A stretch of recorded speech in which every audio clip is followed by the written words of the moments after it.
It's my privilege to be a coordinator for this seminar and welcome all of you here today. A big welcome to our speaker for today, Professor Kartik Muralidharan. Thank you for having accepted our invitation to deliver this very important Professor D.T. Lakdawala Memorial Lecture for us. The chairperson of today's program, Dr. Niranjan Rajadhyaksh, who being our own, we make heavy demands on his time and expertise, a very warm welcome to you. I acknowledge the presence in the audience and welcome Professor Sunil Lakdawala, the son of Professor D.T. Lakdawala, in whose memory we are holding today's lecture. A heartfelt thanks to all of you teachers and students from colleges across the city of Mumbai who have responded so enthusiastically to our call. It feels great to see the hall filled up like this. It's only proper that I have to thank the principals of your colleges for having permitted you to come over here for this program. I welcome the heads of department, teachers of other departments of the university. In particular, I mentioned Professor Deepak Pawar, head of Department of Civics and Politics, who has supported us in a big way to make this auditorium available. A warm welcome to our alumni, those who are here in person and those who have joined online, some of our former directors, all of them always there to support initiatives of the department. And finally, a welcome to our own faculty, I won't say because we are hosts, but students definitely. Even for them, we made it mandatory, but they responded very enthusiastically, so we didn't really have to coerce them. So big welcome to all of you. I can see that we are run short of space, which is a good thing for us, not so good for you, but then find yourself a place. Maybe just sit down or pick up a chair, whatever you can do. Try and make yourself comfortable so that you enjoy the lecture. And also, if you can have your mobiles on silent, that would be good. I now request our director, Professor Manisha Karne, to give her remarks and take the proceedings forward.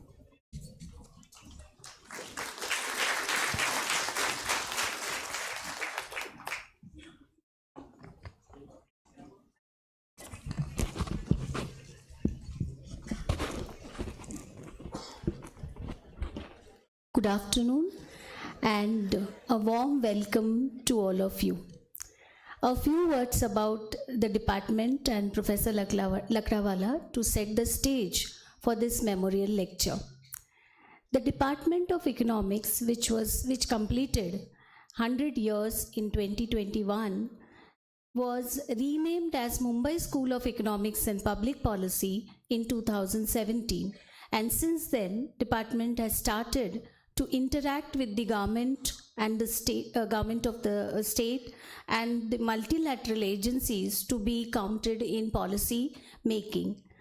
Mumbai School of Economics is a name that reminiscent of the famous Bombay School of Economics, which had many stalwarts, and one of them was Professor D.T. Lakdawala. Let me speak about Professor D.T. Lakdawala. He was appointed as a lecturer in economics in Bombay School of Economics in November 1943. He wrote his thesis on justice in taxation in India with special reference to Gujarat. He was a distinguished Indian economist, an authority on public finance and international economics in India. He was recipient of the Dadabhai Naoroji Award for his distinguished work in economics on 2 occasions. His involvement in the policy arena is evident from the many positions that he held. He had a position of Deputy Chairman of the Planning Commission from June 1977 to February 1980. He was also founder director of Sardar Patel Institute of Economics and Research. Additionally, he was Chairman, Cost of Living Index Committee, Government of Maharashtra, Chairman of the Working Group of Fiscal and Financial Matters. He was member of several well-known bodies like Fifth Finance Commission, Government of India, member of the Review Committee of Tariff Commission, Government of India, study team of Financial Administration, study team on state finance and center-state relations. He was also member of Central Wage Board for cement industry and a member of Central Wage Board for port and dock workers. he was also president of All India Economic Association in 1964. In 1989, an expert group was set up by the Planning Commission to review methodology for poverty estimation, which was chaired by Dr. D.T. Lakdawala. However, his untimely and suddenly demise on 16th April 1992, he could not sign the report. It was signed by Professor Dandekar, and though it was signed by Professor Dandekar as the chairperson, the report is always referred to as the Lakdawala Committee report. Another significant policy work by Professor Lakdawala was the new Consumer Price Index series and the Bombay Working Class, released in 1990. These are few highlights of his work. I am very honored to talk about him here, and we are very happy to have Professor Sunil Lakdawala with us for this memorial lecture today. We are also happy to have Dr. Niranjan Rajadhyaksha as chairperson for this session, and I'll now briefly introduce him. He has asked me to cut down the introduction, so I'm going to be really brief. Dr. Niranjan Rajadhyaksha is a PhD from Mumbai School of Economics and Public Policy. Currently, he is Executive Director at Earth Global. His research interests include macroeconomics, political economy, and economic history. Prior to this, he was the Research Director and a Senior Fellow at the IDFC Institute. He provides direction to Earth's research program. With this brief introduction, I will invite Mala again for the further proceedings. Before we start, we would like to give a small token of our appreciation to Professor Kartik Muralidharan. So, Professor Manisha, if you can.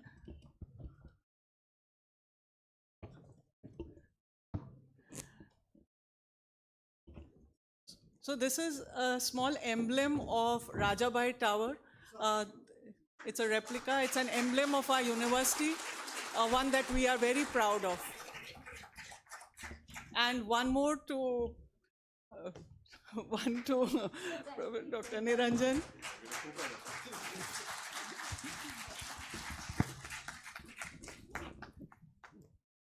So with that, we will now request Dr. Niranjan Rajadhyaksh to take over the proceedings as chairperson of the program.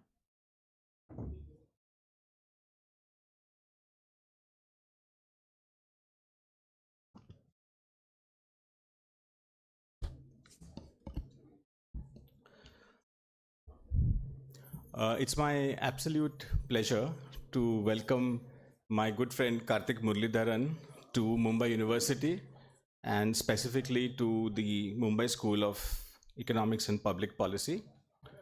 Kartik, I just say Kartik, I won't, yeah. So Kartik is Tata Chancellor's Professor of Economics at the University of California in San Diego.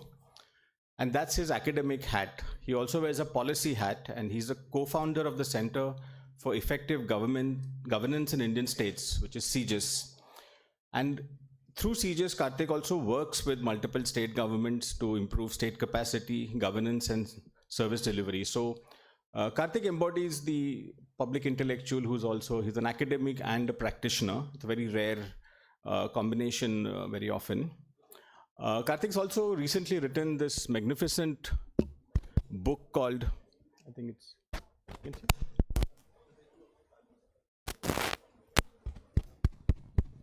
Kartik has, I don't think it's working. It's okay? I'll just take that.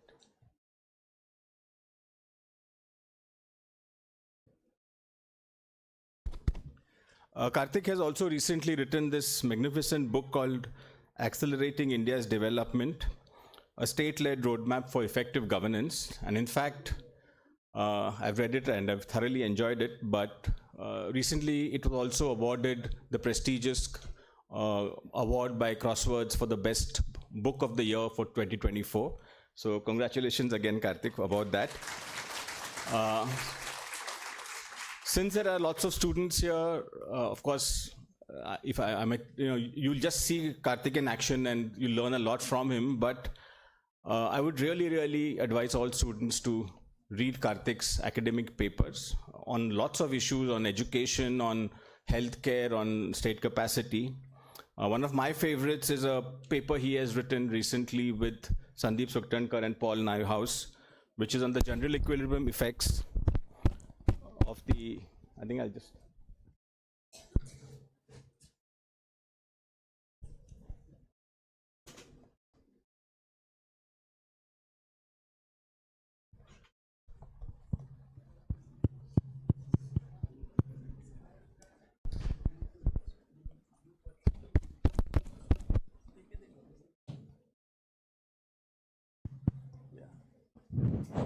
yeah, I think this is, no, this is also not working, right?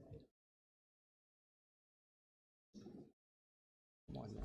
How can this be happening? Yeah. Sorry.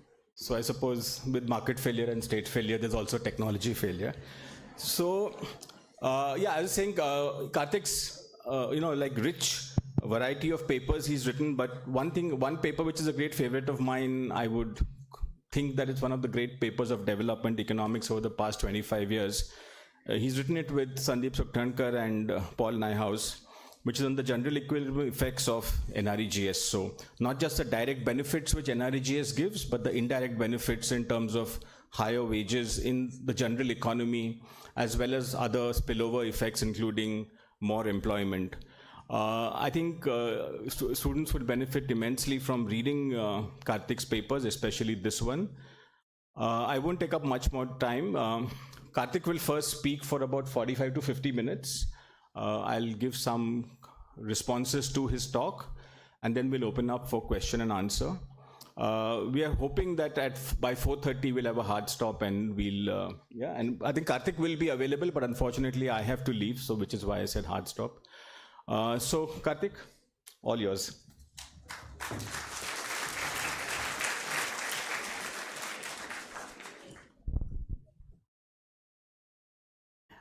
Thank you so much.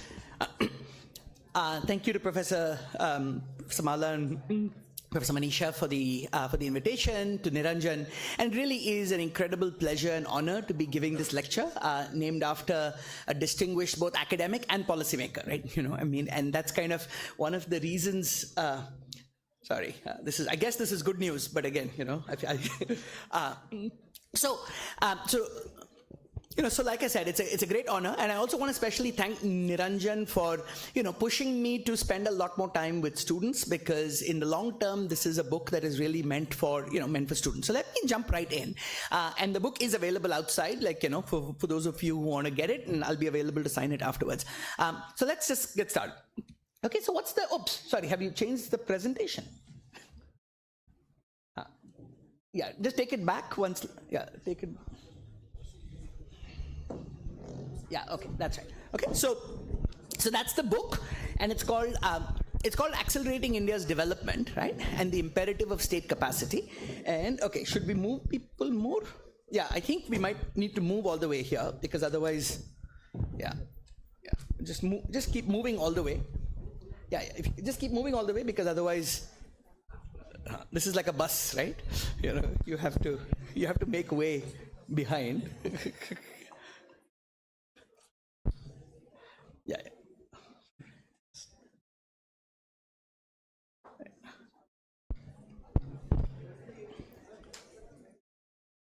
I'm just taking a pause for the logistics. Yeah.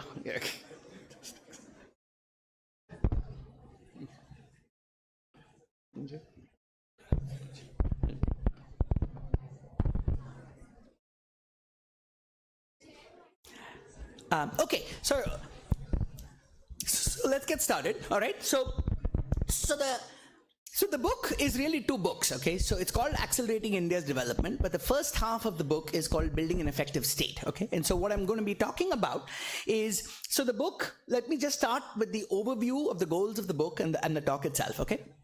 So the first is, for those of you who are in economics and even in politics, most of our attention focuses on what government should do. Okay, so most economics papers will say, or even political analysis will say government should do more of this, should do more of that, okay? But we don't spend enough time asking how will the government do it, okay? Or can the government even do it, okay? So there's a very common refrain in Indian policy circles that says, oh, the policy document was good, but the implementation was bad, okay? So people who have been in government and understand the reality of translating our intentions into reality, understand that this implementation is this broad black box that people talk about. But as academics and economists and other disciplines, we haven't spent enough time getting into the black box, okay, of the functioning of the state, okay? So the first goal here is to bring the topic of state capacity to the core of the development discourse, okay?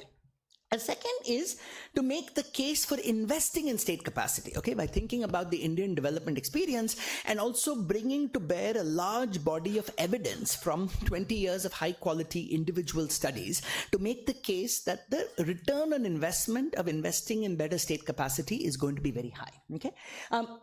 And then the last point, which is particularly valuable for students, is the book looks big and scary, that it's like 600 pages. But the thing is, I have read 60,000 pages to write those 600 pages, okay? So effectively, you are getting a 1% synthesis of a very vast literature in many, many, many different subjects, okay? So each chapter is like a mini book, okay? So if you want 20, 30 pages on education, you've got it here. You've got 30 pages on health, you've got it here, okay? So it is also a way to synthesize a body of research and present that with conceptual frameworks to be able to, that's the academic goal. And then there is a goal of public education. So most of the effort that's gone in is actually simplifying the writing to the point where even someone like Niranjan, who's the India's probably, master of understanding economics and writing for a general audience by running the Mint page. But it's written in a way that any college student in any subject, okay, can understand, but it's written in a layered way, okay? So it's 600 pages and 200 pages of notes and references. So as an undergrad, you can get a glimpse of the ideas. As a master's student, you can go find the references. As a PhD student, you'll find research ideas, okay? So there is things in there at every level of understanding, and it's written in that kind of nested way, okay? But the real goal is to it's a public education function. And then the last part is the policy function, okay? So the other thing that's a bit distinct about this book is the first half of every chapter is what I call science, and the second half is engineering, okay? So when Greg Mankiw, who was one of my professors at Harvard, when he came back after being the chairman of the Council of Economic Advisors to the president of the US, he wrote this article in the Journal of Economic Perspectives called The Macroeconomist as Scientist and Engineer, okay? So as a scientist, you're trying to understand the world. As an engineer, you're trying to build a better world, okay? So which is why in India, we have a long tradition of academics who have served in government committees. And so you first have to understand what you're talking about before, so clearly technology is not a strong suit here, okay? But I'm just going to go on, okay? So I think I will not pause for technical glitches, okay? And so what the book tries to do, now, because economics, we are a social science, right? So it's social science as opposed to science. And it's not just engineering. You have to think about systems, okay? So social science and systems engineering, okay, is how you should think about what I'm trying to do with this book, okay? So that's enough about the big picture. Now let's get back and take stock of India itself, okay? So where is India at 75? And I'm using 75 loosely because it's 75 years as an independent republic, okay? So it's still, that broad metaphor works.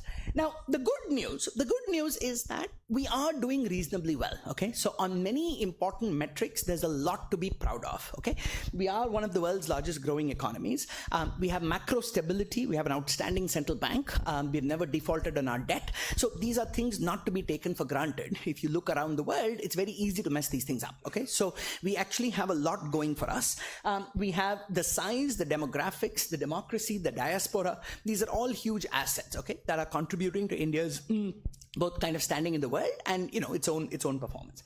But we also have very, very profound challenges, okay? So the basic thing about India, like Joanne Robinson famously said, is everything that is true about India, the opposite is also true, okay? So you can tell any story about India by where in the distribution you're sampling, okay? So at one level, we've got outstanding outcomes. At another level, you have fundamental challenges, particularly in human development and basic service delivery, right? So we have 50% of kids who complete primary school without being able to read at a second grade level in rural India. We've got 35% of children are stunted, which means, 2 standard deviations below the global benchmark for height for age, which means you're almost certainly going to have a lifetime of suboptimal human capital formation. The police are kind of chronically understaffed, overworked. and stressed.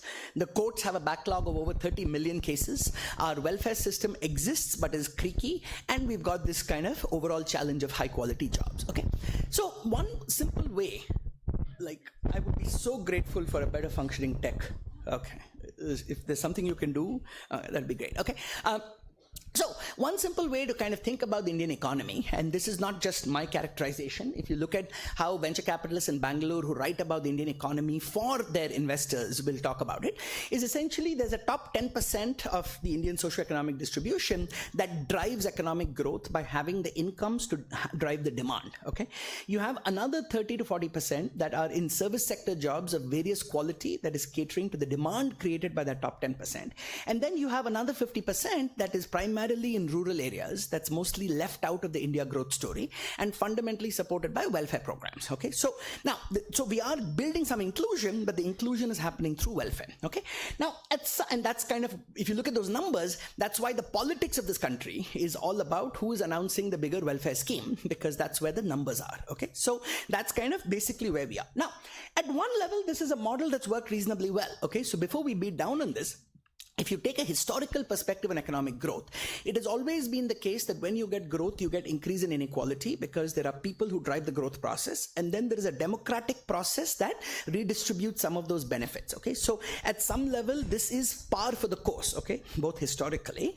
And the good news for India is that 10% of India is still 140 million people. Okay, so that's a large population that can drive innovation, startups, staff the global capability centers, and do some of the world's most cutting edge work. Okay, so there is a reason to be excited. That's because that is a large number of people who are able to drive an incredible amount of innovation and progress. Okay, but the point is that you can't function at full potential as a country if like 50% of your citizens aren't able to actively contribute to that process. Okay, so to get to full potential, when you think about we're doing 6%, what will it take to get to 9-10%? That in their peak growth years in East Asia, because remember, we have only a 20-year window, okay, of this demographic dividend, and so you can't get to full potential if you can't kind of invest in the human capabilities and development of that left out 50% that allows them to contribute to both personal and national development. Okay, and this is fundamentally constrained by weak state effectiveness in delivering public services, right? So whether it's public education, whether it's public health, whether it's the justice system,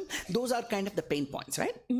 Now, again, just like everything is in India is bipolar, the Indian government is also bipolar, okay? So there are some things it does incredibly well, right? So the Indian state runs the world's most impressive elections. We do the cheapest moon landing missions. We manage the logistics of the Kumbh Mela. We do the largest vaccination drives in the world.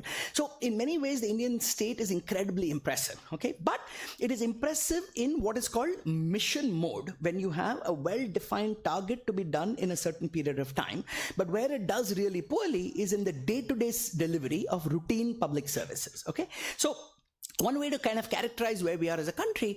So here is Dr. Rakesh Mohan, who is one of the architects of the 91 reforms and former deputy governor of the RBI and former chief economic advisor. And in his essay reviewing 25 years of economic growth, he basically says that the way forward for accelerated growth in India is being held back by major governance deficits in all areas connected with the delivery of public goods and services. Okay, so and if you read Dr. Monte Ahluwalia's endorsement of the book, what he says is the 91 reforms were all about getting the government out of the way of the things it should not be doing. But you also needed to invest in making the government do the things it should be doing, okay, like which we have not done enough of. Okay, so that is kind of the great unfinished agenda, which is what we need to focus on. And then Land Pritchett is always more dramatic. Okay, so here's what Land Pritchett says in 2008 in The Economist. He says the weak performance of the Indian state is one of the 10 greatest challenges facing humanity. Okay, and he says this partly because of the number of people affected and the sheer scale of the problem and how wicked the problem is. So just like climate change seems like a wicked problem, fixing the Indian state seems like a wicked problem. Like, where do you even start? Okay, so that's kind of where we are. And so my own assessment is, and why I wrote this book, is that as we assess India at 75, there's no greater barrier to achieving full potential than improving the effectiveness of the Indian state. Okay. Now, the other important thing when we think about our national policy discourse is everybody keeps saying, what is government of India doing? Okay, but 90% of these issues are at the state government level. Okay, so education is a state subject, health is a state subject, land is a state subject, labor law is a state subject. Okay, and states in India are bigger than most countries. Okay, so we really need to be doing a lot more thinking and acting at the state level to get to this next wave of what we need to do as a country, okay? And so that's why this is called a state-led roadmap, okay, for effective governance, right? Now, so when we talk about human development, okay, and in most policy discourses, what you will see is that the default approach to improving public services is to advocate for more spending, okay? So every sector wants more money for their favorite sector, right? So education walas want 6% of GDP, health walas want 3%, defense wants more money, everybody wants more money, okay? But there's two basic problems with that approach, right? The first is we don't have the money, okay? So,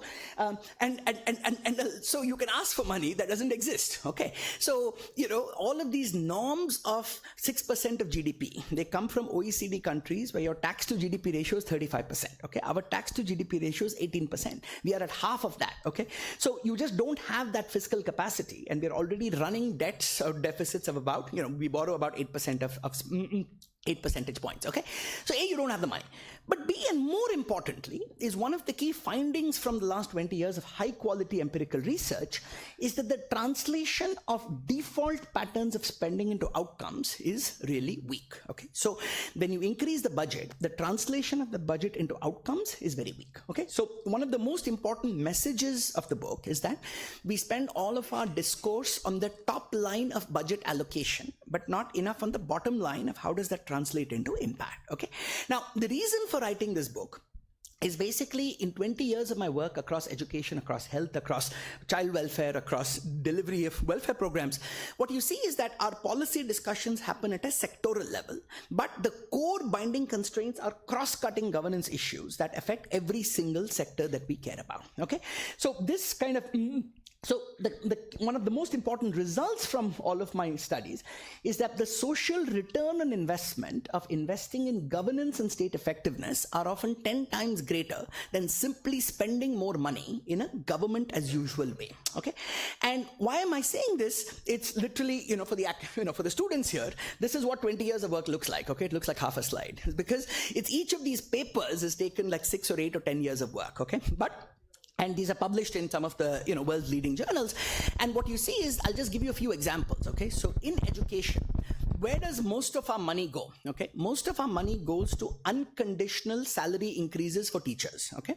But what you see in the data is that these unconditional salary increases have, these unconditional salary increases have absolutely no impact on productivity, okay? Zero, right? Whereas, now, I'm not saying you shouldn't pay more, but when you pay even 3 to 5% in a way that is linked to performance, then you get substantial improvement, okay? But 85% of our budgets goes to salaries, and so there's no money left to do anything else. And I've got this paper in Indonesia. So just to give you an example, so give you a sense of the importance of research, okay? So the government of Indonesia between like 2000 and 2005 had these massive debates about national priorities after Suharto. So they passed a constitutional amendment to say that 20% of the budget should go to education, okay? So which was considered a great thing, right? Except that by the time that budget got passed, all of the money had been captured by unions and it went into a large doubling of teacher pay, okay? Doubling, right? But what we did was did a phased randomized control trial of the impact of this over a period of time and found that it had zero impact, okay? So that paper is called Double for Nothing, okay? So, but that's why you can hear a popular discourse that says, oh, if you pay more, you'll get better results. But no, you don't, okay? And that's kind of why you need the research. Now, let me give you another example. So in the case of welfare, right, where we had done one of the largest randomized control trials in the world in Andhra Pradesh, where we worked with the government to randomize the rollout of biometric smart cards in Narega for across about 20 million people. And what we estimated in that AER paper is that the reduction in leakage was over 10 times the cost of the program, okay? So that was, again, this 10x, where is this 10x coming from, right? And then similarly, this recent paper that Niranjan mentioned in Econometrica, so here, let's think about what was the goal of NREGA, okay? So one of the key goals of NREGA was not just to support the people who got the work, but to act as a de facto minimum wage, okay? Because how do you implement a minimum wage when less than 10% of employment is formal, okay? So by having the government as an employer of last resort, you de facto want to put upward pressure on market wages, okay? And that's exactly what we find, okay? That improving NREGA implementation led to a significant increase in overall rural wages, okay? But here is the punchline. The punchline is we found that the impact of improving implementation was bigger than the impact of rolling out NREGA itself. Okay, let me repeat that. How much more of our attention went into passing the law and getting the budgets compared to doing the nitty-gritty work of improving implementation? But the impact of improving implementation was bigger than passing the law itself.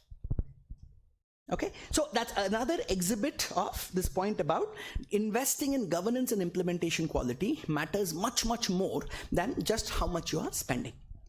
Okay, another example from education technology. So again, we have this very, very promising paper in the American Economic Review looking at the impact of personalized education technology in improving learning outcomes, okay, where you're able to customize and we see huge effects. But almost all the government budget just goes to hardware, right? And we have study after study that shows that simply providing hardware will have zero impact, okay? So another recent study on child development that was in the JPE this year, where again, early childhood is one of the most important periods of child development.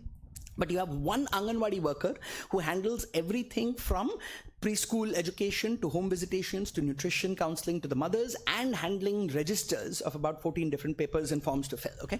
So what we found in this large-scale randomized controlled trial in Tamil Nadu was putting an extra half-time worker focused on preschool education led to dramatic improvements in learning outcomes and also a sharp reduction in malnutrition, okay? And we estimate that the long-term return on investment of doing this is about 2,000%, okay? Because you have global estimates of the long-term returns in terms of wages and labor force participation from these early interventions, okay? But where does most of the money go? It goes to unconditional salary increases of incumbent workers, okay? And that again has no impact, right? And that reflects the politics of public sector wage negotiation, that the insiders are always stronger than the outsiders, okay? So that's where the money goes, whereas what the evidence shows is that there are way, way better ways to spend that money, okay? And then but you should just be hiring more, okay? And then there's this lovely paper by Manaswini Rao on the court systems, okay, where and that's what I'm saying, for students there are so many research ideas, okay, like as you go through the book, and what she does is looks at district court judges and the impact of filling an extra vacancy, okay, and every extra district court judge ends up clearing another 200 cases a year, okay, but because 60% of these cases are land and credit, okay, so these are factors of production that are being locked up from being productively used because they are stuck in court cases, right? So what she shows is that increases total credit circulation and total economic activity by 30 times the cost of that judge, okay? So again, that is the economic return of improving kind of the function, the core state functions, which we have ignored, okay? So I'm spending more time on this slide than I normally would because this is an audience of students and, this is why we do the research, okay? So each of these papers has taken me 5, 8, 10 years of work, okay? But the reason for writing this book is to then synthesize these insights from all of this learning and bring it to a broader audience because not everybody is going to read every one of those papers, okay? So that's kind of the economic case for investing in state effectiveness, right? Now, so the book is 18 chapters. What I've given you right now is just like a little jhalak of what's in that intro chapter of making the case for state capacity, okay? And then the middle of the book, section 2 and 3 are really the technocratic core of the book. But before we do that, we need to understand the key actors of the state, right? Who are the politicians and the bureaucrats, because they are the ones who are effectively in charge of running this entity called the government, okay? So this is where I'm glad there are political science students here in the room, because what I'm going to do is, before I dive into India, I'm going to give you a 5-minute detour, okay, and place Indian democracy itself in global comparative perspective, okay? And the point about state capacity is more subtle than saying whether we have capacity or not. Because remember what I said, we do some things very well, okay, and other things not so well, okay? So when you want to think about state capacity, the framework that makes the most sense is from Francis Fukuyama, who in 2004 talked about the scope of the state and the strength of the state, okay? So the scope of the state is what does the state try to do? And the strength is how well is it able to do what it tries to do, okay? Now, the scope is determined by the political process of a country. And what I want to kind of give you a quick capsule history of is, if you look at the 3,000-year history of the state, okay, the modern nation state, you'll see that there has been a steady expansion in the scope of the state, okay? So for most of human history, for about 3,000 years till the 18th century. The modern nation state was essentially what I call a security state, okay? So the only thing that the government focused on was defense and law and order, okay? And one way of seeing that is that 80% of your budget effectively went to the military, okay? If you go back and look at the budgets of medieval Europe, budgets of ancient Rome, ancient Egypt, 80% of the budget went to defense, okay? Now, it's not like you did not build the occasional road, but the roads were built for military logistics, and any economic benefit was ancillary to the primary cause, okay? Now, it's only in the 19th century that for the first time, you get the second wave of the state, which is the industrial state, where governments now start making massive investments in infrastructure, okay? So roads, railroads, canals, sewage systems, some mass education systems. Now, why does this happen in the 19th century? 18th or 19th century, okay? So it is not an accident that this is happening along the same time as the Industrial Revolution, okay? Because why is that? Till then, production is small scale and scattered. So you don't need the transport because you make what you need locally. But once you have the economies of scale that it makes sense to produce in some few places at a large scale, now it makes sense to invest in the transport. Okay, so that's when it starts making economic sense, okay, to do this. Now, this is also the first time in human history where you start seeing sustained increase in GDP per capita, okay? So till then, there is growth, but all of that growth is going to increase population, okay? So when we say India was the richest country in the world in the 15th century, that's true, but it's mainly because we had the most people, right? So the per capita income was unchanged and people's life expectancy was about 30 years old, okay? So kings were living better because they had more people to tax, okay? But the average living standard had not changed for 3,000 years, all right? So when you look at the palaces and the jewels, you'll say, "Arey, we were doing amazing things." But no, that was built on the back of essentially peasants living short, brutish lives, okay? So what happens in the 19th century is then for the first time, you get this huge increase in per capita income, okay? Because productivity per worker goes up in that industrial revolution in a massive way, okay? But that also brings great increase in inequality, right? So because the benefits of that growth, when everybody's poor, there's high equality except for the king, okay? But when you start getting broad-based this economic growth, those benefits are going to people who have physical capital, financial capital, and human capital, okay? So land, money, and education, okay? So then you see this huge increase in inequality, and it's only in response to that that you get the third wave of the modern nation state, okay? Which is the welfare state. So the welfare state is a remarkably recent part of human history that is less than 100 years old, okay? In many ways, it's only about 75 years old. And it really takes off after World War II. I'll show you a graph in the next picture, okay? And you start getting progressive taxation, social insurance, and governments start doing things like food security, healthcare, pensions, unemployment insurance. All of this is remarkably recent, okay? So if you look at this picture of just welfare spending as a share of total public spending, you see till about 1920 it's essentially flat. 1930 it picks up a little bit after the Great Depression, but the big pickup really happens only after World War II, okay? And there is a reason for that, and I'll come back to this. So there's one reason is fiscal capacity, because welfare states are very, very expensive, okay? So to run a welfare state, you first need the tax base to be able to do that. But that requires both the administrative ability to tax and the political willingness to be taxed, okay? Now, people are willing to be taxed only in existential crisis like a war, okay? So World War II is when you see this increase in the tax rates to a massive level, and then that builds both the fiscal and the administrative capacity that when the war ends, you now have the resources to build a welfare state, okay? So that is when the modern welfare state actually takes off, okay? Now, there is another, so there are two main points I want to give you. One is these welfare states are expensive, okay? But the second key point, which is then the last point, which is that the scope of the state, right? Which is why I'm so happy there's political science faculty here, right? That the scope of the state is a very strong function of the extent of democracy that you have, okay?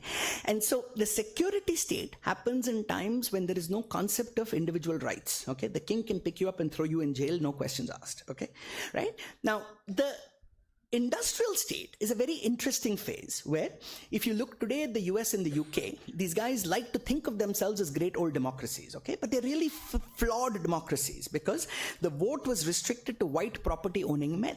So less than 20% of the population has a vote, okay? So it's not an accident that that's when you have the political support for the industrial state, okay? Because the people who benefit the most, in the long term, the poor benefit from market integration and lower prices, okay? But in the short term, the benefit goes to people who own the land, because that's where the property prices shoot up once you build the infrastructure, okay? And it's not an accident that you get the welfare state only after universal franchise. It's only after you extend voting rights to all citizens that you get the political push for welfare, because in any income distribution, if I have a normal shaped distribution, if you're on the right, you want lower taxes. If you're on the left, you want redistribution, okay? So if my voting is limited to the top 20%, you don't get that push for welfare the way you do when you have universal franchise, okay? So it is not an accident that the phases of the state also closely track the extent and expansion of the franchise, okay? Now, and this is the core tension in politics in high-income countries even today, okay, which is the conservatives want lower taxes and liberals in general want higher taxes, more redistribution, and that tension plays out in every democracy in the world, okay? Now, but why am I giving you this history? The reason I'm giving you this history is that India is this incredible outlier in human history, okay? That we are the only country that had universal adult franchise on day one, okay, of independence. So this is this very powerful picture from Arvind Subramaniam and Rohit Lamba's JEP people. And, like many of us have known this and talked about it, but they quantify this nicely. And they just show that at a comparable level, so the democracy index here is roughly the fraction of the population with a vote. At a comparable level of income, the US and the UK and South Korea are all much, much less democratic, okay? Now, this is not in any way going back and questioning any of India's choices, okay? Because Indian democracy was an amazing thing, okay? Because it has been an incredible moral triumph, right? So that has allowed every Indian, including the most marginalized, to have a voice in the political process, okay? At a time when, at a comparable level of development in high-income countries, you just had nothing close to that level of voice for the marginalized, okay? So it is a huge moral triumph, and this is what gives India its soft power in global discourse. Why does democracy give you credit? It gives you credit partly because this was so difficult to do, okay?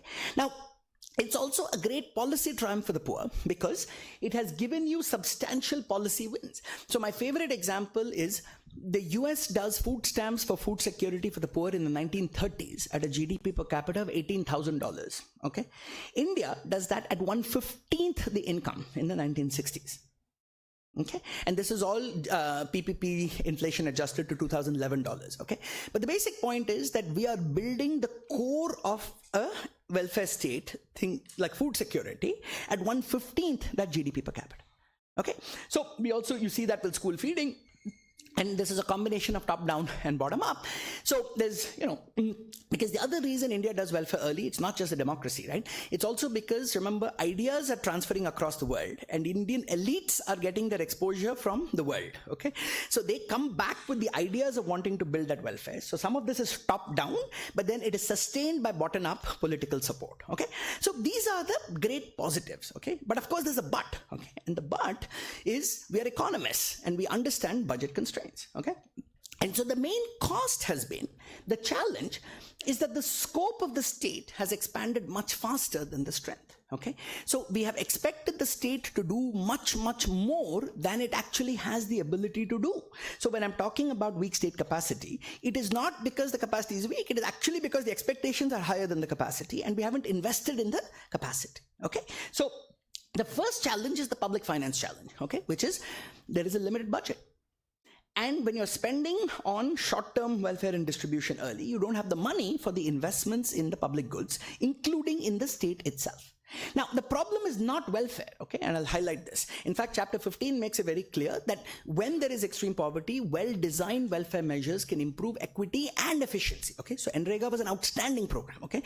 So the problem is not welfare. The problem is poorly implemented welfare, that you're doing the welfare without the pipes, okay, to be able to deliver the benefits that you want to do, okay? So I want to be very clear, this is not about welfare, it's about doing welfare without the pipes, okay? So that piece is essential to be able to get the benefits, okay? But the second challenge, so you get this one kind of, one cycle of low, because remember, poor countries have low tax to GDP ratio, okay? And this is actually a very important insight. Because normally when you see a lot of poverty, you think the government has to do something. But when the people are poor, the government is also poor. And the government in relative terms is poorer. Let that sink in, right? In relative terms, the government is poorer because tax to GDP ratio in high income countries is 35%. Ours is 18%. So even though we have more poor people, the government has less capacity to act.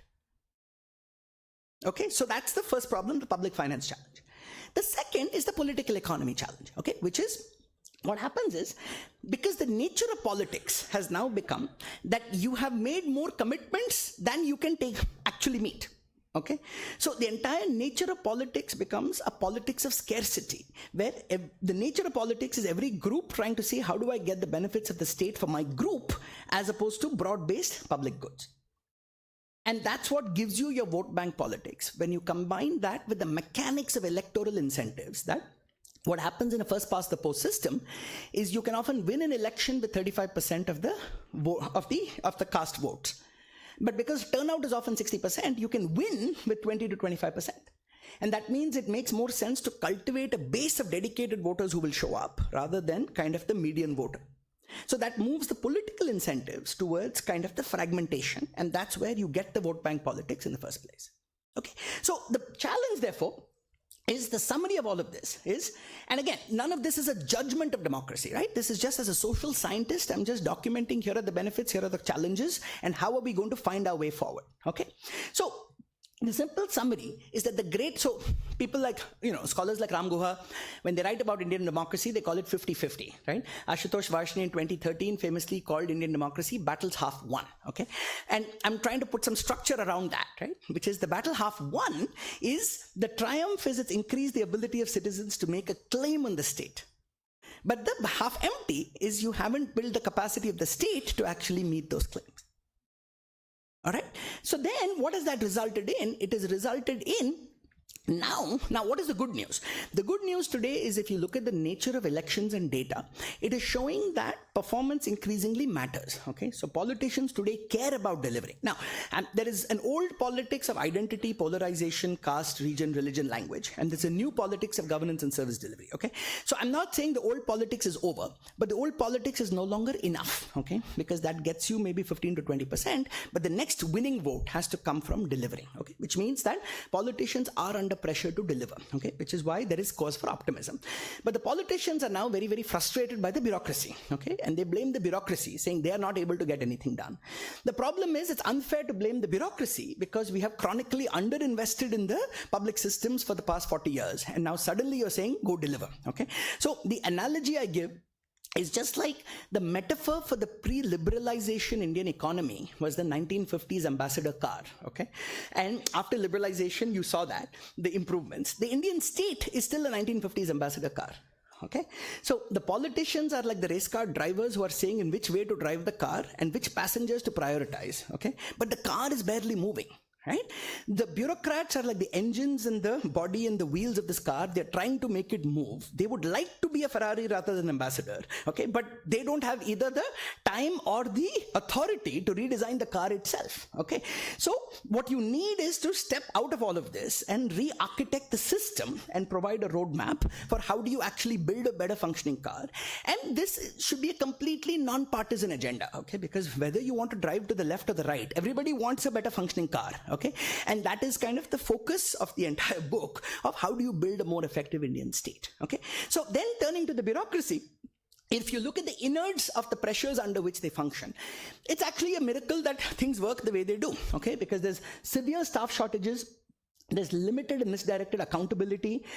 It's not like there's no accountability, okay? There is accountability, but it is all for compliance and not for outcomes, okay? So anybody who's been in a university try to get approval for funding for anything, you will know how many levels of approval you have to go through, okay? But you can see the mentality of the bureaucracy in the following way. So my favorite example is from my own work on education technology, okay? So government will say edtech karna hai, okay? And it's politically popular. Every chief minister wants to distribute a laptop with their pictures on it, okay? So there's desire for this, okay? And let's assume there is no corruption. The procurement happens. The delivery happens. It reaches the school, okay? So everything has worked as well as you can hope for. But then you go to the school, and what I've seen in so many cases is the computer lab will be locked. okay? And the chavi is with the headmaster. Why is that? Because nobody is asking, is the child using the computer and learning? But agar computer chori ho gayi, to band baj gayi. Right? So the incentives are to the accountability on compliance, but not on the outcome. Okay, and most reality is captured beautifully in some, Bollywood or TV show, right? So if you remember your panchayat, there's this whole episode in season 1, right? Computer nahi monitor. So, so basically, like, that is the life of the frontline bureaucrat, right? Okay, nobody was asking, wo use hua ke nahi, lekin monitor chori ho gayi, to you saw the trouble the guy was going through, right? So that is the frontline structure and the incentives of the government in a nutshell. So the point is, you can't just blame people, you can't just say, you really have to look at the system and look at, are we setting the incentives right at every part to deliver what is in the public interest, okay? So people are rational and they respond to their constraints and incentives. Okay, so the point is that, and then on top of that, there's challenges of capacity, of accountability, of paperwork, lack of tenure. I think average IAS officer tenure till recently still only about 15 months, okay? Like, which means by the time you learn how to do your job, you've gone to something else, okay? So, which means most of the time you're just minding the store and making sure that there's no disaster, okay? Like, there is, in all my experience working with government, rarely has anything meaningful happened with tenures under 3 years, okay? Now, but why do we transfer people so much? So this is where, so again, each chapter is like an entire book in 30 pages, okay? So I'm just giving you a jhalak of chapter 3 here, right?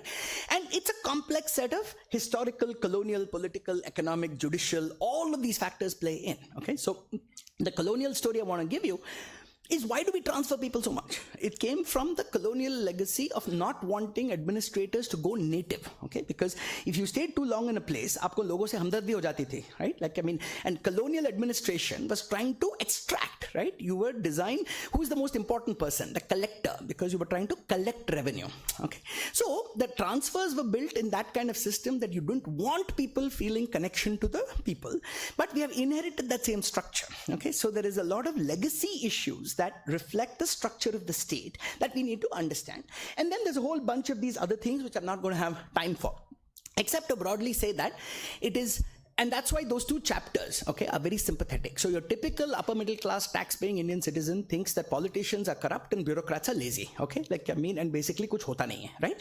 But that's why that chapter is called Politicians' Predicament and Bureaucracy's Burden, okay? That we have to understand how difficult their lives are in terms of the constraints they operate under relative to the resources that they have, okay? And we all have a stake in understanding and then figuring out how to fix this, okay? So the summary of the bureaucracy is that India has not yet completed the transition from being a colonial state designed to rule the population to a democratic state designed to serve them, okay? And this is also why I then argue that this is not just about economics, it really is a moral imperative, because I argue that the task of building a more effective Indian state that can meet the democratic aspirations of its people is the great unfinished task of Indian democracy itself, okay? So when people ask me, why are we not delivering basic services despite being a democracy? It's because we expect this machine to function without paying attention to, can it do what it's supposed to do, okay? And that's why it becomes not just a project for like academics and policy makers, it's a civic project, right? I mean, it's a project that requires mass engagement with, okay? So this is just now chapter 2 and 3. Now, how am I doing on time? I'm basically, it's a disaster, right? So okay. So I'm going to take 15 minutes, right? Like, so I think I had 50 and I started about 3:20. So now the core of the book, we've just kind of glimpsed through 1, 2, and 3, okay? That is just setting the stage for how does this kind of beast function, okay? Now, the next 6 slides are going to be very depressing, okay? But I promise you that there's a lot of solutions, okay? So in each of these 6 chapters, so what is the key here is this is also an example of economic research, but combining with insights from management and with organization theory, right? Which is what determines organizational effectiveness. And if you talk to people in management, These 6 principles, these 6 ideas matter in the government, in the private sector, and the non-profit, okay? So what determines org culture is what are your targets, what are you measuring, okay? So data and outcome measurement is the foundation. What determines your personnel, hiring, posting, promotions, and in any org, what you promote for becomes the culture of the organization itself, okay? Because those are then the values that get rewarded, and that becomes org culture, okay? How are you spending your money? Do you have a revenue model? If you're a global company, what do you do in the global headquarters, national headquarters, field office? That is federalism and decentralization in the context of government. And what do you make inside the firm versus what do you outsource? And that is classic post 1937, the boundaries of the firm. And that same thing applies to the government, okay? So what you'll see in each of these chapters is there's been a ton of high quality research, okay, that's happened in the past 20 years, that's being summarized to make sense of, you know, what are the facts and why are we the way we are, and then how can you make things better, okay? So let me just give you a few examples from data. So this is a very simple, very powerful, very depressing slide, okay?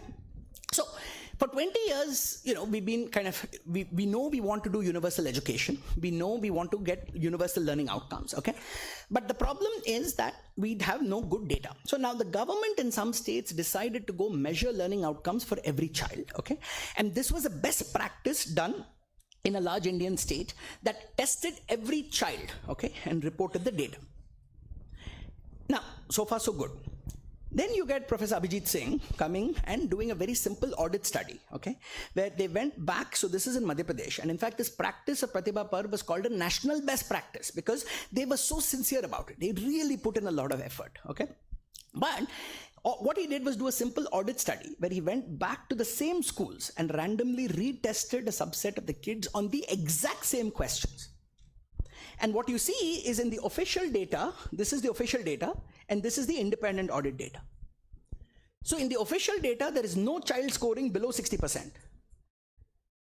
In the independent data, there's no child scoring above 65%. Okay. And it is, you know, it is both sad, it is both, and really, really depressing, right? Because we have wasted 20 years as a country because of not looking at the reality of our data. Why? Because since 2005, entities like Pratham have been doing household surveys and saying that we have a learning crisis. But the problem is, even if an individual joint secretary will say that yes, there is a problem, officially they have to work with official data. And in the official data, there's no problem. Sab changa si. And there's a recent study by the Center for Global Development that shows, not just in India, this is a global problem, that policymakers substantially underestimate the learning crisis in their countries. And that's why data and reporting on the data becomes kind of the most essential kind of foundation of effective orgs and democracy itself. Right? So Amartya Sen famously, when he talked about famines in China versus India, said China could have the great leap forward because the feedback loop from the ground to the rulers had essentially broken down. And nobody wants to take bad news. Okay, so the foundation of better governance is kind of starting with the truth so that you can act on it. Right? And the same thing holds now. Okay, this is a study from 4 or 5 years ago. Multiple states completely agnostic of politics. Okay, this is a pure administrative problem that happens everywhere. Okay, so but there are a bunch of simple ideas to fix this, and we've already started showing in some states in the work that it's possible to fix it. Right? But you've got to then pay attention to these system level issues. Okay, then personnel. When we think about the Indian government, one of the things most people don't know is we are one of the most understaffed countries in the world. So everybody thinks of the government as this big beast. But our public employee to capita ratio in India is by far the lowest. It's like 1/10 compared to Scandinavian countries, and 1/5 of the US and 1/4 of China. But one of the reasons we have so few employees is because Indian government employees are the most overpaid in the world. So this is data from Andhra Pradesh where we see that the government teachers' salaries are about 4 to 5 times the private sector.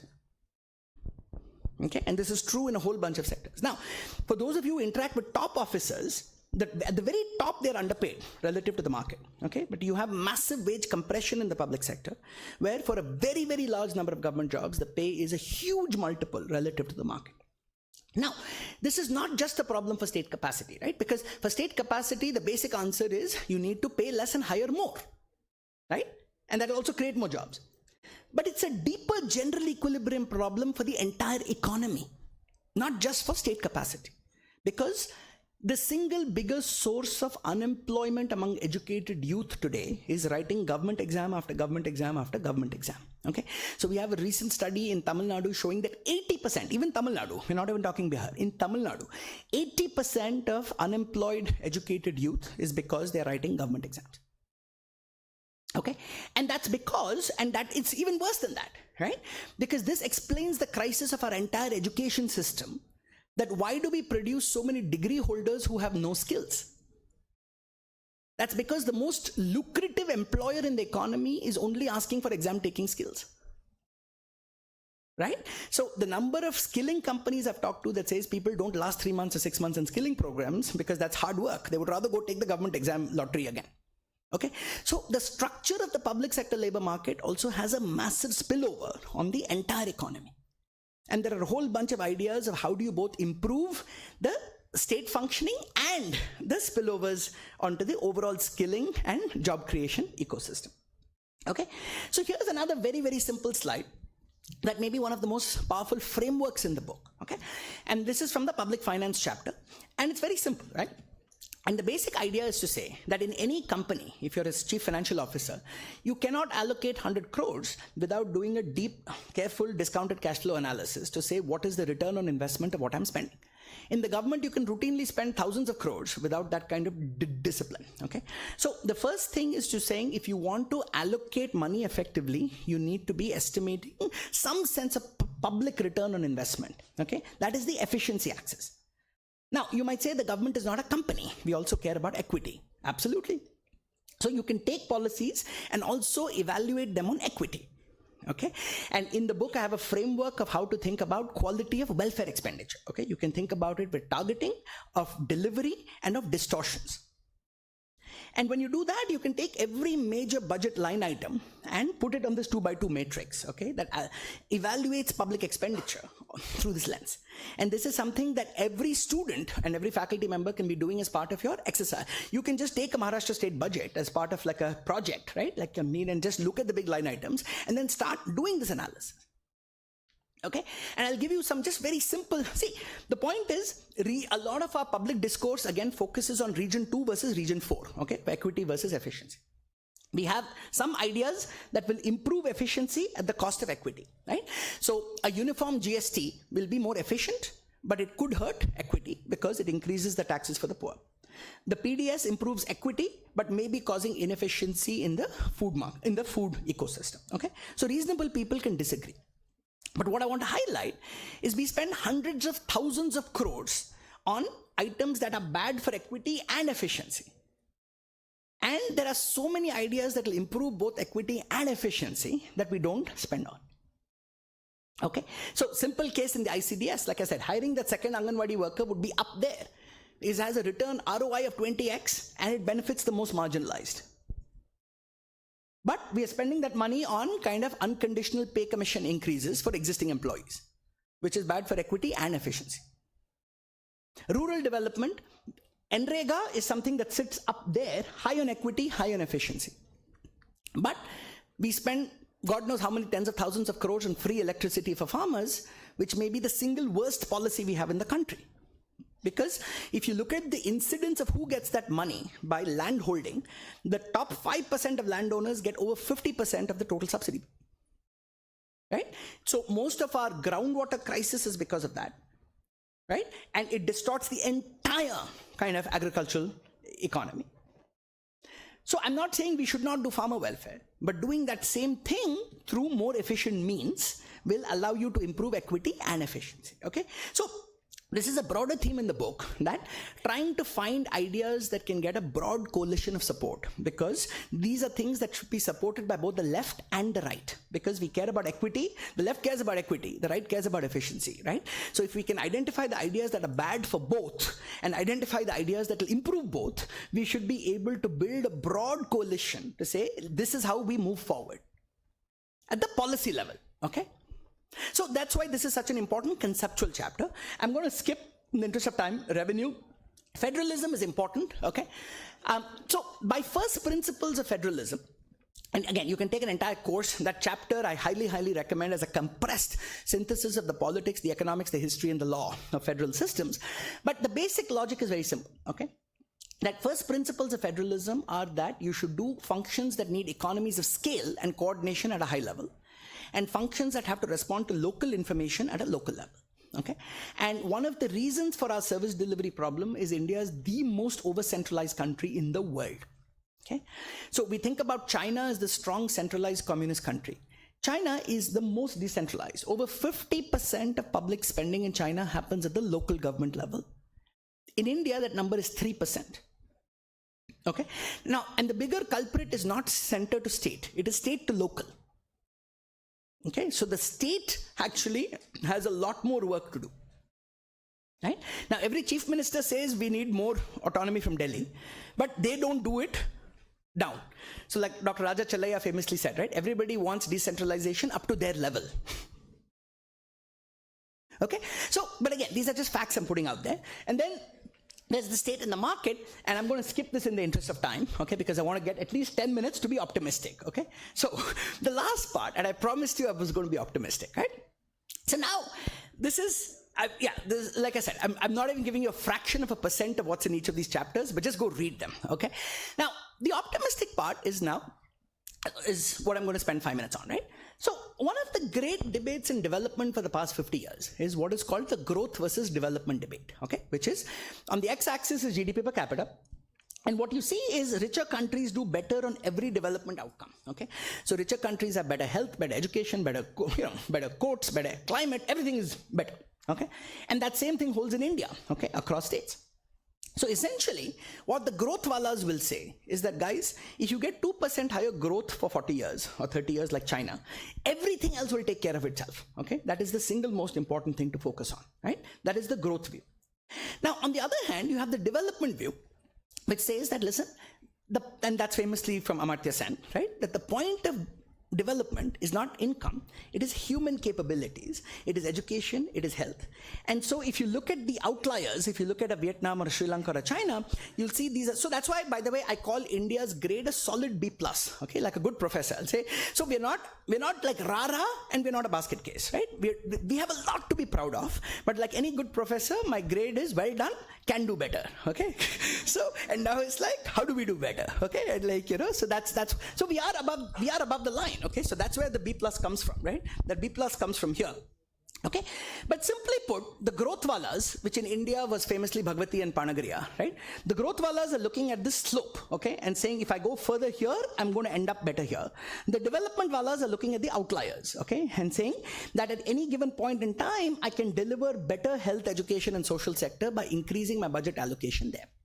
Okay, now my point of departure in this debate is that at some level, they're both correct, okay? Because clearly more growth helps development and more human development helps growth. So the problem is that the fight becomes an ideological fight, okay? Where the center right wants capex, center left wants social sector, okay? Now, my point of departure is to say, guys, this is a zero-sum debate of budget allocation, right? Because if I give more budget to one sector, there's less for somewhere else unless there's more borrowing.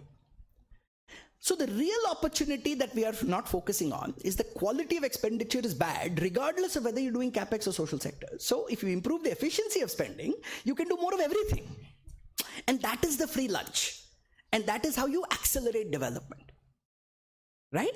And so that is the big picture and the optimistic story. Now, why am I optimistic?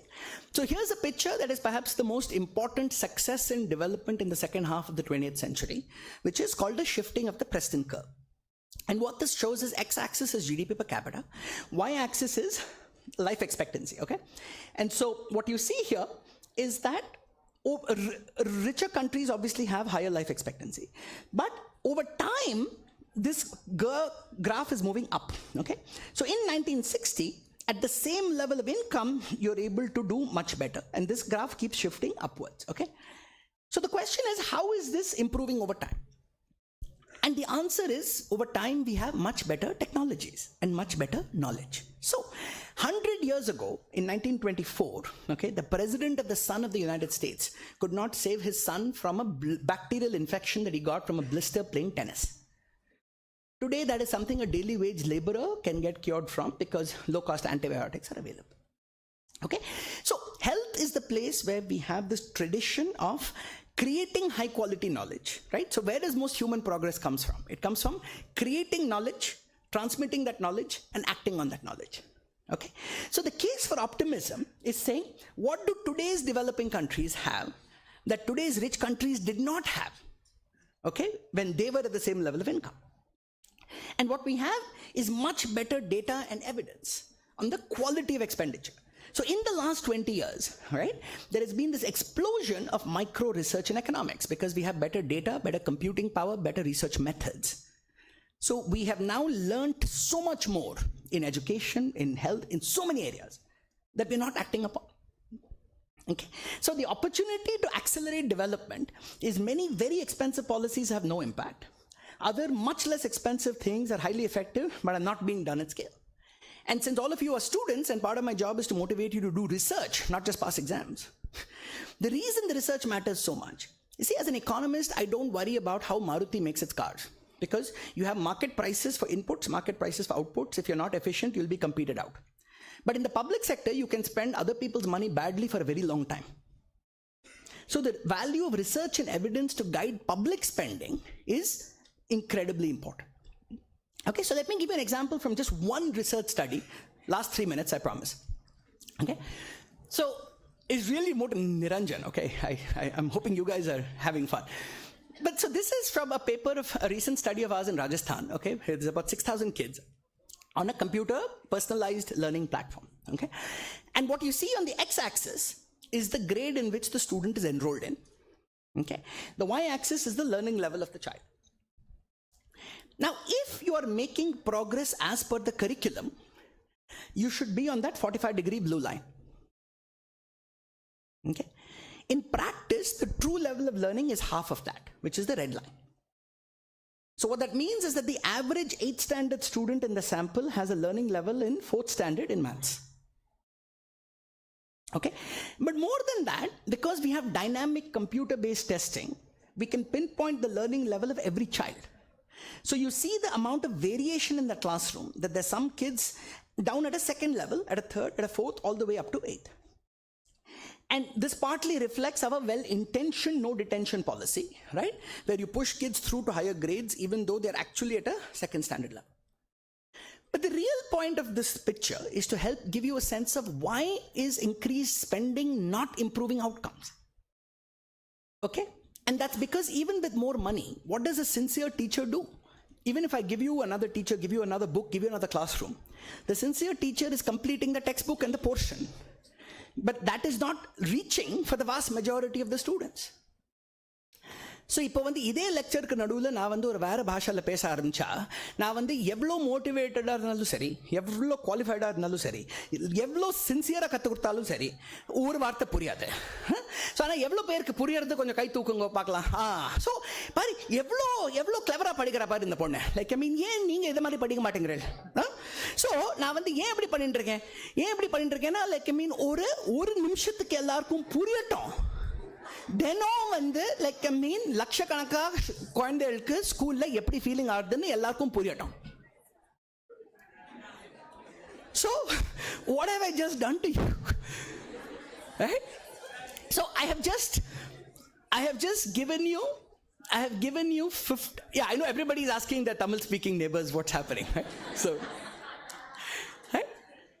I have just given you 45 seconds in the shoes of a typical kid in a typical classroom in lakhs of schools in India every single day. Okay? And I've just recreated that classroom here. Why? Because there'll be 10 to 15% of the kids who will get it.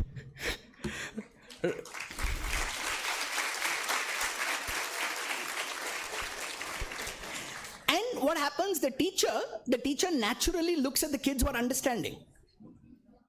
Right? Because we also get motivation from the student who's engaging, right? So we look at that 10% or 15% in the class who are understanding and we say, I'm doing my job.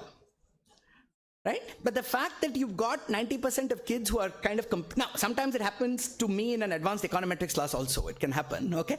But the point is, see, this intuitively you can get, okay? But the power of the data, this is the point. What I want to highlight is the power of the data. Once you see that data, there is no way to hide from the problem, right?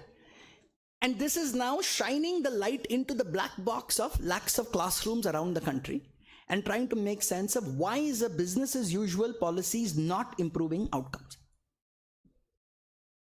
And then the sectoral chapters then give you a full roadmap of how do you actually dramatically improve outcomes. Okay, so this is the optimistic part. Remember I said we want to shift the Preston curve. Okay, so if you look at malnutrition, if you look at learning outcomes, so today we are at 35% stunting. If you continue on the same trend line of the last 15 years, even if you grow at 6% GDP per capita, in 2047, we'll have 25% stunting. Now, even if you grow at 8%, that only falls to 22. Okay, so for those who, so for the growth wallas, that tells you, boss, even if I get to 8%, I'm only going to get stunting down by 3 percentage points. But for the development wallas, remember that 8% growth is a cap on how much you'll get even by increasing the budget 2% every year on 6% growth. So that is an upper bound of how far you can get with the existing strategies. But if you manage to double the efficiency of public spending going forward, now doubling is aggressive, but remember I'm giving you tons of ideas that are 10x. And I'm being conservative by not assuming improved efficiency of past spending, okay? I'm only talking about future spending. So when you think about every year when the budget increase happens because of growth and inflation, we can use that to start allocating money better, okay? And that's how you bend the curve towards accelerating progress, right? And so if you manage to double that elasticity, then even at 6%, you end up here. And then when you improve that human development, you're going to get tailwinds back into growth, right? So that improves your chances of doing 8%. Correct? So the way, the free lunch, right? So we are stuck a little bit, right? We're saying, okay, 6%, kya karenge, right? We're all sitting and arguing, okay, government should focus on this sector, this sector. My argument is that is going to be rounding error compared to the bigger problem, like I mean, of fixing kind of the pipes of the state itself, okay? So, and then you get more of everything. And then let me just end with my last slide. And the last slide is just kind of telling you that the choice of chapters, I showed you this, okay? And the choice of these 6 chapters, so this was shifting the Preston curve, is because in these 6 sectors, we don't have to choose between Bhagwati and Sen because they matter for both, right? So every one of these sectors, what is the Senian view of human development? They matter intrinsically for human welfare, but they also matter for faster growth, okay? So that's kind of, and then the last 2 chapters are kind of coming back to saying that the technocratic core lives in a broader political, bureaucratic, institutional, and social framework, okay? So those chapter 2 and 3 are saying why even under current incentives, politicians and bureaucrats should want to do this. But then 17 and 18 are about how do we reimagine institutions and reactivate state, citizen, and civil society to then think about acting on this agenda, okay? So let me stop there, and sorry for going over time, but hopefully I've given you enough motivation to pick up and read the book, okay? Thanks a lot.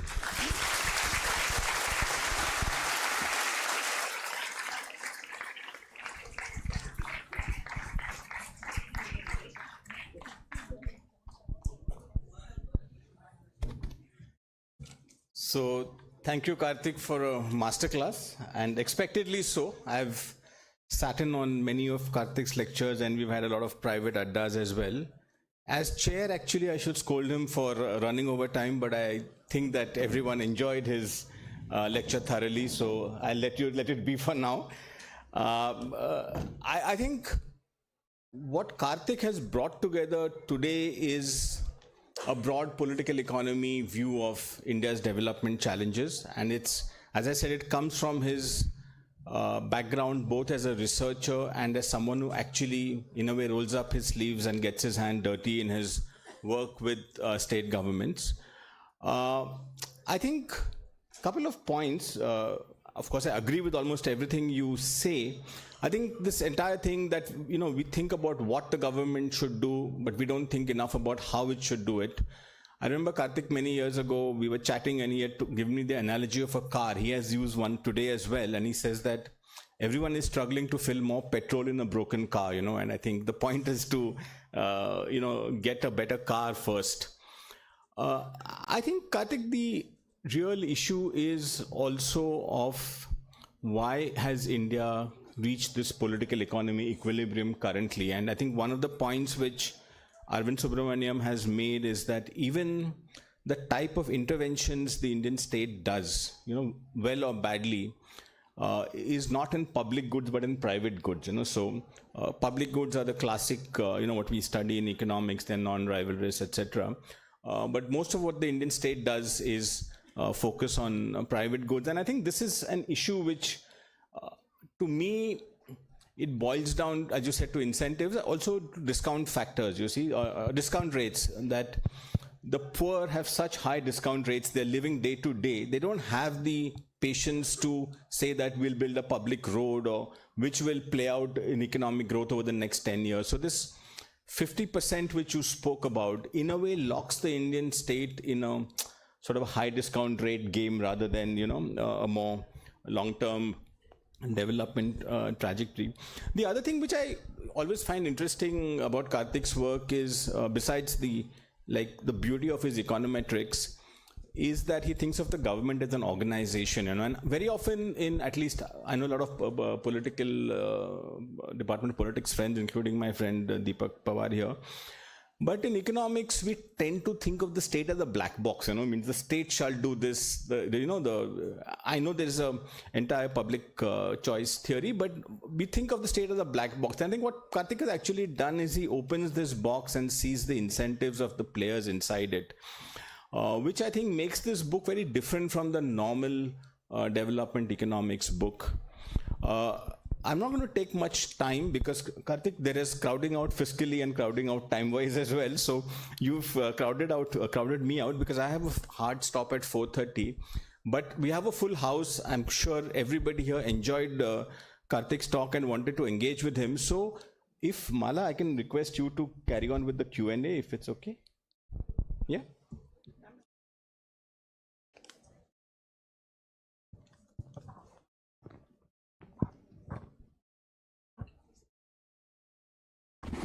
So the way we'll go about it is that maybe the usual conventional way. If you can, some of you want to raise questions, then put up your hands, and I'm sure Dr. Kartik will. Yeah? Yes? Actually, we have mics to give you, but I don't know how to send my volunteer to cross this and send the mic across. Yeah, you go ahead.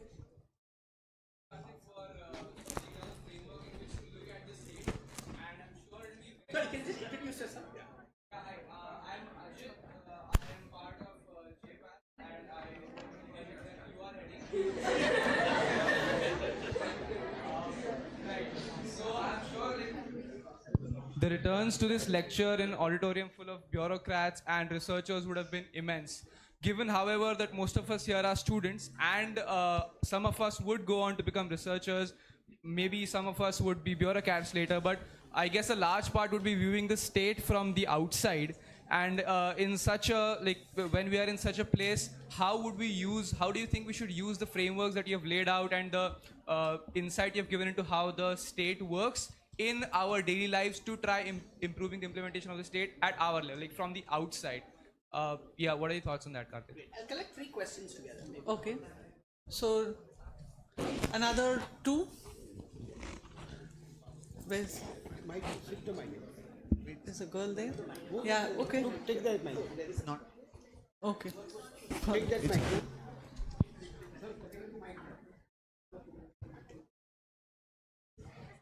Hello sir, I am Dhruv Patil. I am a student at KC College. I wanted to ask, since we are talking about state efficiency here, what are your thoughts on the Department of Government Efficiency, and how would that work in India? How does it localize? Okay. One more question. Hello sir, I'm Arnav Kamath, I'm from Nasi Monji College. So my question is that all this research that is done, right, it will have to go step by step. For each level there will be feedback that will be involved. So my question is, what is your view on those feedback mechanisms that the state has for each through those steps? Yeah, so I think, so excellent questions. And I think, see, this is why, can you hear me? The mic is on, right? Yeah. So this is why I actually wrote that chapter 18, right, on state, citizen and society, right? Precisely to then think about how does every actor who wants to contribute but feels that you're so far from the state, right? I mean, how can you actually, this is working? Is it? It's working? Okay, yeah. So my glib answer is to say, read it, okay? I mean, chapter 18, okay? But let me give you one example. Let me give you one example of something I just 2 weeks ago, right? I mean, so I've already heard from many people in government, many IAS officers, who are excited about the ideas, who are trying to implement, because even for a district collector, they'll say many of these policies are made at a higher level, okay? So, but there are things that can be done at that level. But I think the most gratifying email I got in the past 2 to 3 weeks was from a non-profit in Maharashtra, where I think the leadership team there had read the book, had read chapter 4 on data integrity, and they were working on education. And they designed essentially the solution that I've written out there with regard to using technology-based nested supervision, which makes it very, very easy to effectively improve data quality as long as you want to do it, okay? So what happened is, the non-profit figured out a technical solution, and then they worked in partnership with the local district administration, and they have now rolled it to 3,000 schools in that district. Okay, so I think the case to be optimistic is that in my years of interacting with kind of mainly bureaucrats, but increasingly politicians also, what you see is that most of them want to do well, okay, but they are under so much pressure. If you go, like recently I was with the state finance minister. There were 300 people, okay, waiting to meet this person, right? I mean, with the state finance secretary, there's 30, 40 people, right? So, and with that kind of pressure, you're just trying to survive the day, okay? And where is the time to sit and think about deep systemic solutions, okay? So when you can point out a solution and point out a way to do it, I think a lot of people are also looking, okay, for how to do things, right? So I think my most important advice for citizens and civil society is, see, we have a strong tradition of activism, which is good, okay? But the activism is more often directed against the state, okay? Saying that we want the state to do this, we want you to do this, we want you to do this, okay? But remember, we are not in the time of a colonial oppressive state. We are in the time of a democratic but overwhelmed state, okay? So it is, I think the citizen engagement works better not when you're just criticizing, but kind of proposing a solution and being a part of how will you make that happen, and doing that at a local level, because at a local level you have a lot more agency. And I think one final point I'll say, and why I'm so thrilled that there's so many students here. See, I think my own view of the impact of the book and the channels has changed over the last 5 years, right? So Rohini Nilakani, who's a famous and wonderful philanthropist, so she had this wonderful insight recently where she said a lot of philanthropists make their money in some sector, and then they come to philanthropy wanting to spread solutions, okay? They say, I have some ideas and I want to spread a solution, okay? But what she said going through her journey is that you realize over time that you're much more effective by distributing agency rather than distributing solutions, because the solution is top down. But when you distribute agency, there are a lot more people who can then kind of act, okay? So my own journey with the book has gone the same way, which is when I started 5 years ago, I thought, okay, I've done all this research, I want to distribute solutions.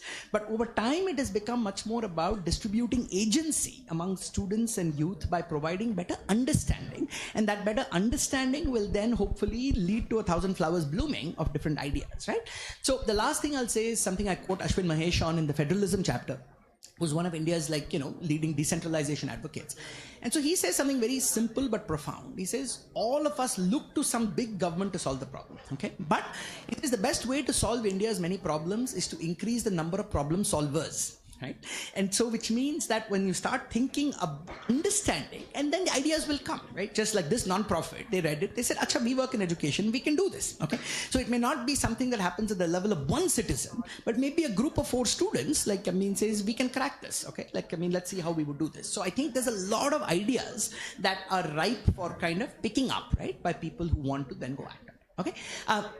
So the question on Doge, see, I think Doge is, my whole view on this is that, yes, see, in the US, here is the basic problem between the left and the right, okay? So the left wants the government to do more, but doesn't pay enough attention to the inefficiency of the government. Okay, the right pays attention to the inefficiency of the government and wants to just shut down entire departments. Okay, whereas what you need is this nuanced middle that says we need the government to do a lot of things for public good, but we also need to do the hard work of improving its efficiency. Okay, so I think in India we don't need something like because frankly I think the Doge thing is also a bit of a political sop to the right now, but I do think we need a thoughtful effort at kind of strengthening aspects of state capacity.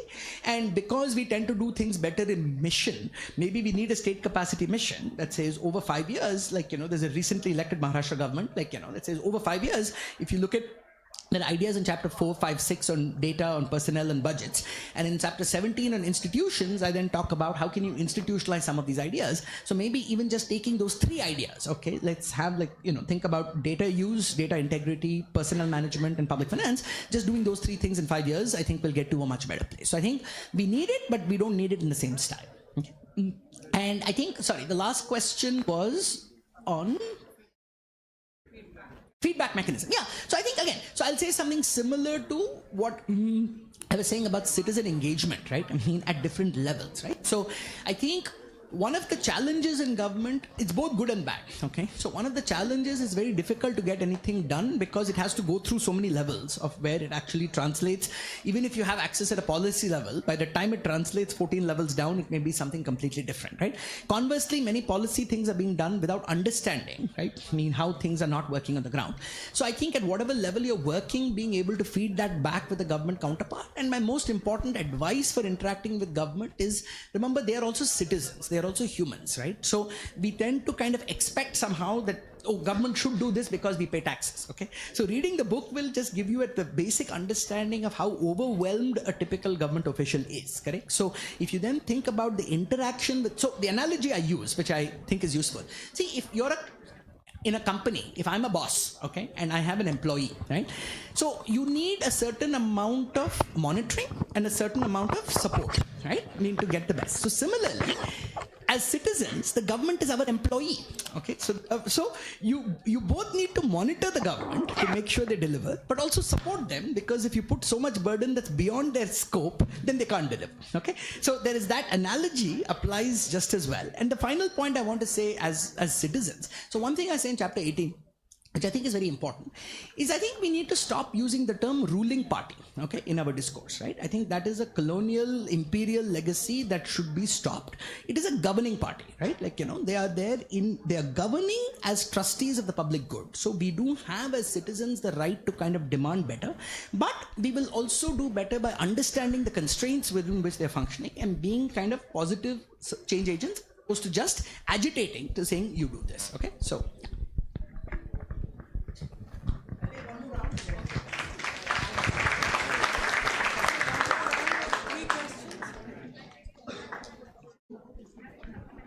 There's one here. Yeah, come on. Hi, I'm Sai. I'm a PhD student. I study development economics at Brown.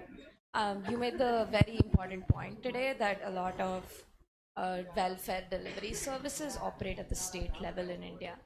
And a lot of the research that's happened in development economics happens in a very localized setting. And so what do you think about the challenges of generalizing that evidence to other contexts and so that we can sort of learn from others' experiences?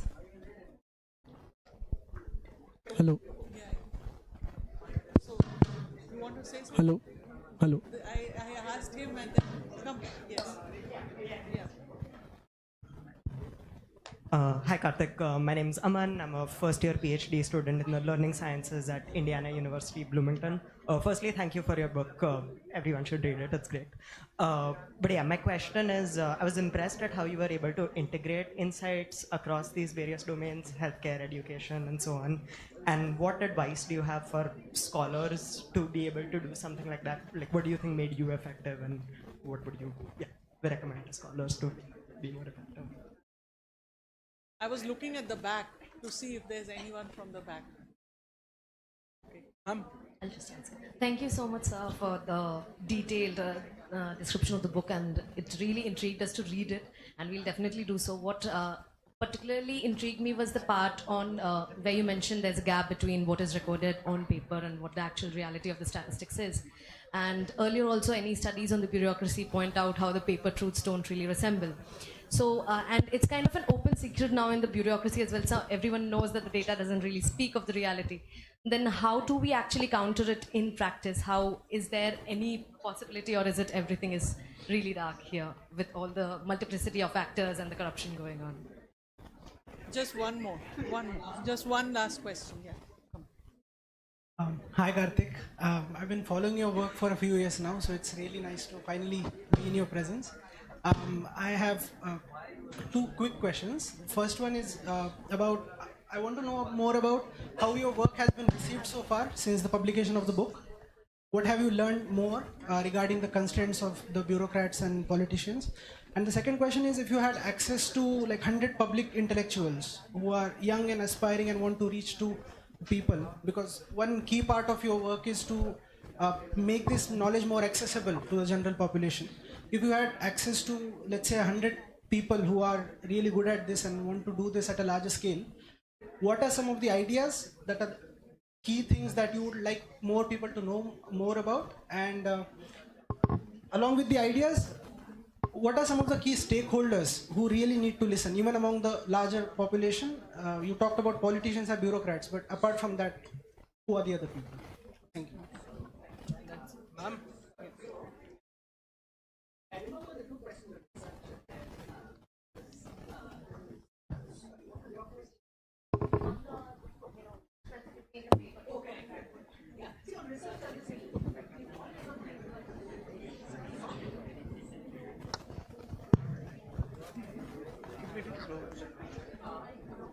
You want to come here?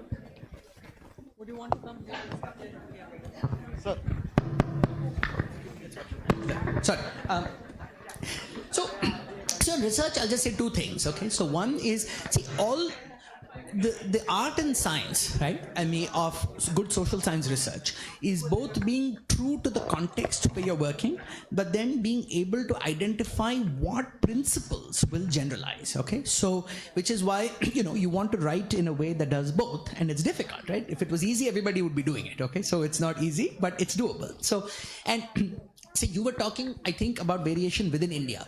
But I think if you're a development economist trying to publish in US journals, right, or global journals, one of the questions you always have to struggle with is, how is this general interest, okay? So I've had papers on Bihar which kind of, cover the whole state of 100 million people, and I'll have referees at the American Economic Review saying, oh, this is about one state in India, this should be at the Journal of Development Economics, right? So I think, so there the challenge is kind of, again, identifying what concept is general and then being able to finesse that, and that is hard work. It takes many iterations and inputs, but that's the art and science of doing research, okay? So that's that. I think to your question, see, the analogy I give is, I kind of think of the intellectual journey, okay, in life, if you're an academic, as a bit like going through an hourglass, okay? So as an undergrad, you're at the top of the hourglass and you are like a kid in a candy store in a liberal arts education, looking at different subjects and learning interesting different things, right? But then as you kind of specialize, as you get to your thesis, get your master's, get your PhD, you're kind of coming to the neck of that hourglass, right? Where you have to do one thing really well, and that's what you have to do, okay? Now, the problem is many people go down and then get stuck there, right? But the beauty of the academic life is once you get tenure, you have the luxury of coming back out, right? Like, and looking at the big picture.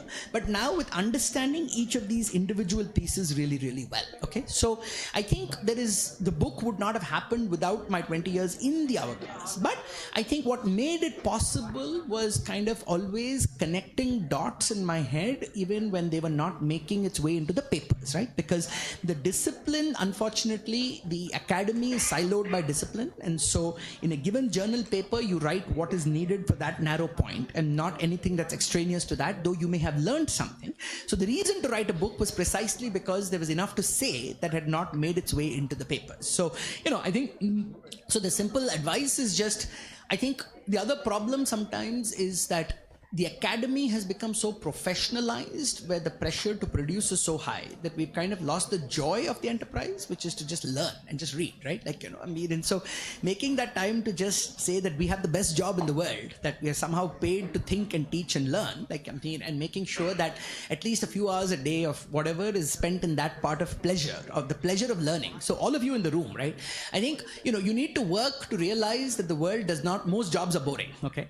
And that the world does not owe you an intellectually stimulated livelihood. Okay, so that the time when you're in college, the time when you're a student is literally the most privileged time you'll have to just learn and just make the most of that. Okay, so I don't have any magic bullets beyond just kind of saying that. And then the other thing I would say in my own journey is being motivated by problems rather than methods, right? So which means that even though if you see a paper might be an RCT, it is not every paper is an RCT. It's motivated by the problem. Okay, so part of what makes me interdisciplinary in temperament, even though the publications are in economics, and kind of bridging academics and policy, is because I didn't start doing the research saying, oh, how can I write a paper? I started doing the research saying, how can I improve education in India, right? And then when you go to the field, you see the problems, whether it's a teacher absence. Over the years, you're spending time with block education officers, district education officers. So the thick descriptions, what comes in the book, which is not just here is, and that's why I wrote the book, because none of that makes its way to the papers, right? Because in the papers, you're saying, this was my sample, this was my data collection, this is my summary statistics, but all of that field insight is not making its way into the paper, right? And so that's why you write the book. So I think, so this question on data, see in the long term, okay, in the long term, and I think somebody else had a question broadly with regard to, no, that was Niranjan's question, okay, that how do you create the political incentives for service delivery, okay, in a world when short high discount rates means it's easier to transfer kind of money into people's accounts rather than say I'm going to fix health or education, okay.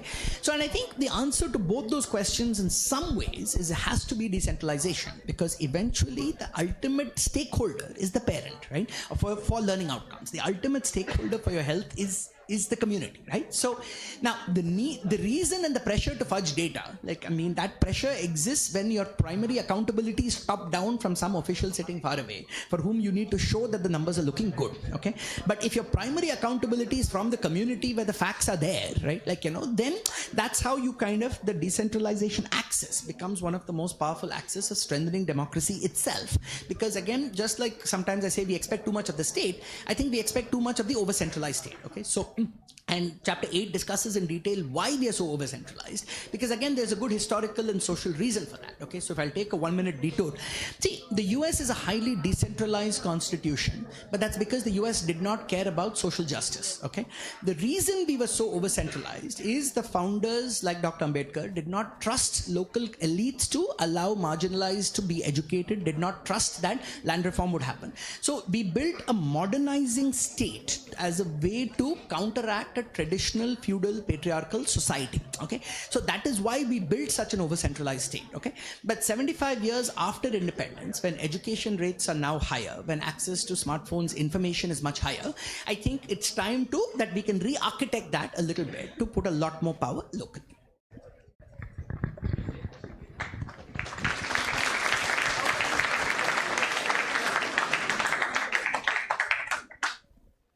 So all good things must come to an end, as they say. So I have to start my vote of thanks by thanking Dr. Niranjan, although he's not there right now, but not only did he chair the program for us, it's fine. So not only did Dr. Niranjan chair this program for us, but he actually introduced us to Dr. Kartik and made this program happen actually. So thank you so much in absentia, of course. Thank you, Dr. Kartik, for this absolutely engaging lecture. I think it's 90 minutes and more, which have just flown by. And everyone in the audience really agrees to that. Thank you to our director, Professor Manisha Karne, for giving me this opportunity to coordinate this very important program. And not just that, but giving me a complete free hand to organize it just the way I wanted to do so. So thank you for doing that for me. Thank you once again to Professor Deepak Pawar and his team for this audience and the other facilities that we have Unfortunately, we have overshot. I think we went overboard on our enthusiasm, and we've crossed. And there are people. I have to apologize first of all to those of you who could not sit there. So sorry for that. But these are the perils of good lectures like this. So. Behind the scenes, this program cannot happen without all the work which goes on behind the scenes. So I have to thank Sharad for handling the sound system, Mr. Samadhan Parker for all his enthusiasm on photography, video, and we are doing live streaming. So we have live stream people online who have been able to join us for this. And finally, but most importantly, the success of any program can be gauged by the audience. So, thank you. Thank you, dear teachers, students, for responding so enthusiastically and being such a wonderful audience. I cannot possibly match the treat that we've had in terms of lectures, but there is a small treat in terms of snacks outside waiting for you, some coffee and snacks which you will have. Please have that before you go. And no, that's not the end. I have one last line to say, and which is that we still have, it's still one phase over. We have some interaction. Do you have the time for it? Okay, so we have some time for interaction with faculty. Now that's a privilege with faculty have more than students. You all have had your share. Now it's the time of some faculty. So those of you who will stay back for us, please join us in the conference room. Tea and snacks for you will be served there itself. Okay, so with that, we come to a close. Thank you.